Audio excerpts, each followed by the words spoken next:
hasten the day when our troops will leave and to forge a lasting friendship in which America is your partner and never your patron.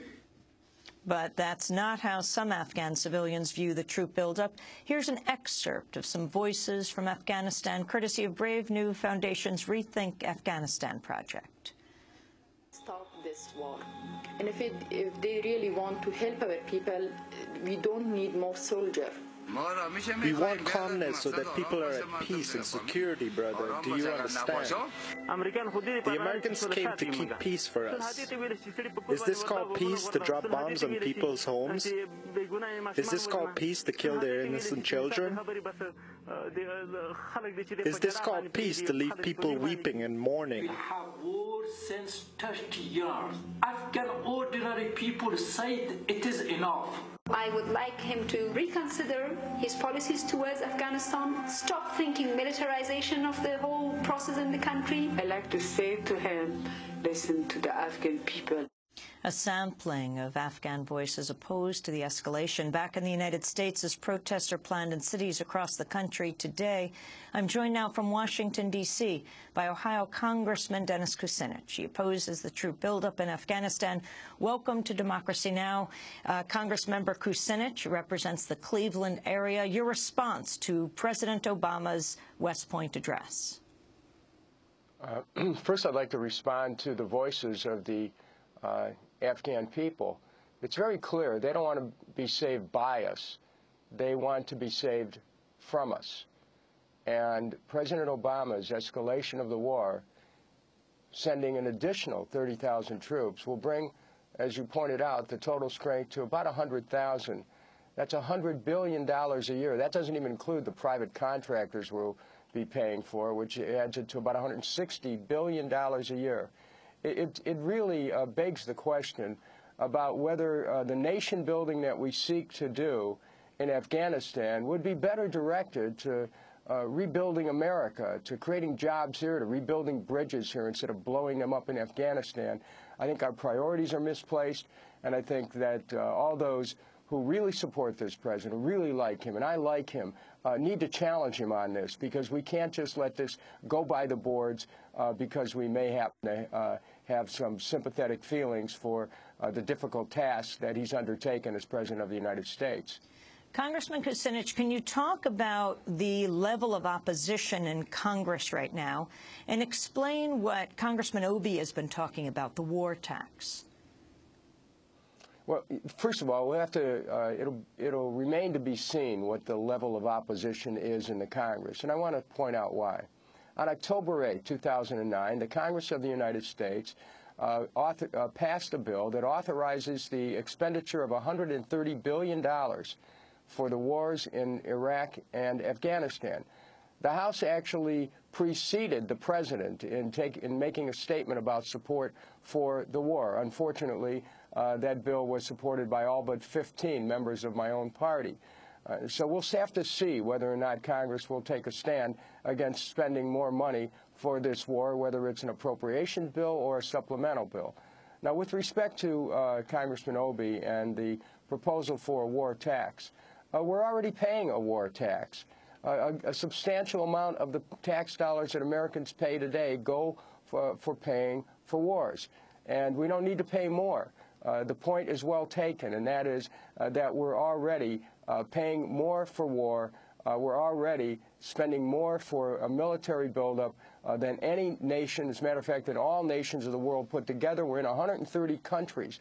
I mean, you would think that we don't have enough to do here at home. You would think that we don't have 47 million Americans who go to bed hungry, 47 million Americans who don't have any health care, 15 million Americans who are out of work, another 10 million Americans whose homes are threatened with foreclosure, people going bankrupt, business failures. All these things are happening in our country, and we're acting like a latter-day version of the Roman Empire, reaching for empire while inside we rot. We have to challenge this because our future as a nation's at stake. If we continue to militarize, we lose our civil liberties, we lose our capacity to meet our needs here at home.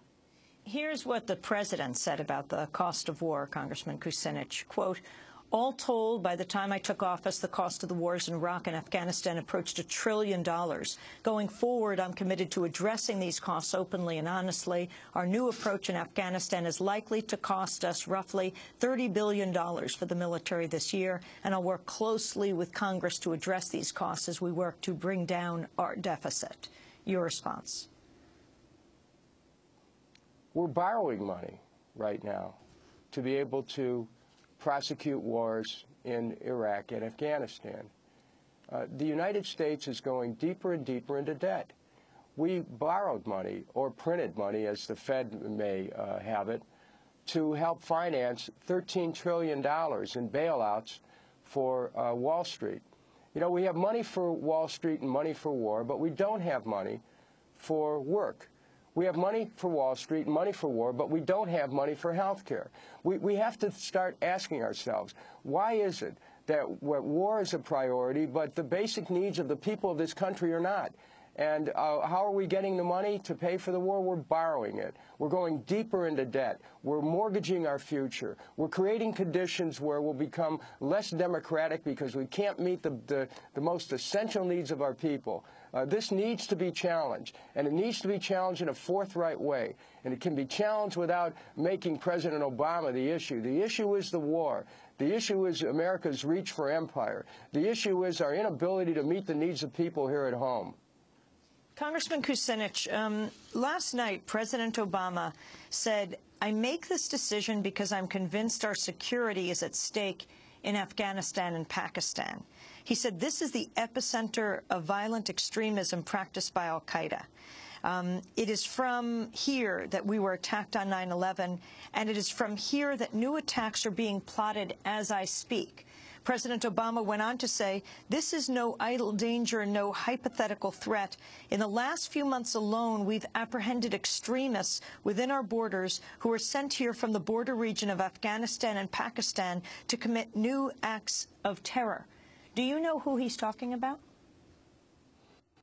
No, but I think that we should point out America's appropriately involved in trying to push back against terrorism.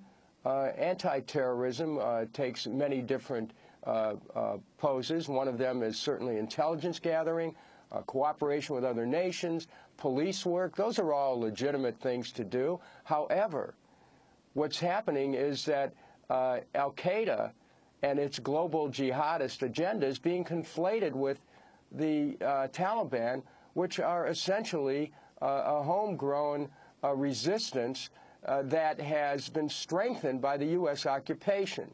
We need to be very careful that we don't use counter-terrorism to justify counterinsurgency. They're two different things. As the Taliban is not the same thing as al-Qaeda. Sooner or later, we're going to have to deal with the Taliban.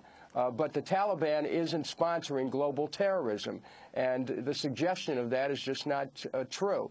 And furthermore, I think it's somewhat disturbing that the president used some language that was very similar to the language President Bush used that took us into Iraq. We've got to be careful about getting on this slippery slope to justifying our position in other countries based on fears of terrorism. We can meet the challenge of terrorism, but not if we spend all of the resources of our country in a adventure or continued adventure 10,000 miles away. The war appropriations bill almost didn't get passed. There was a lot of opposition in Congress. But what is your sense of what will happen now?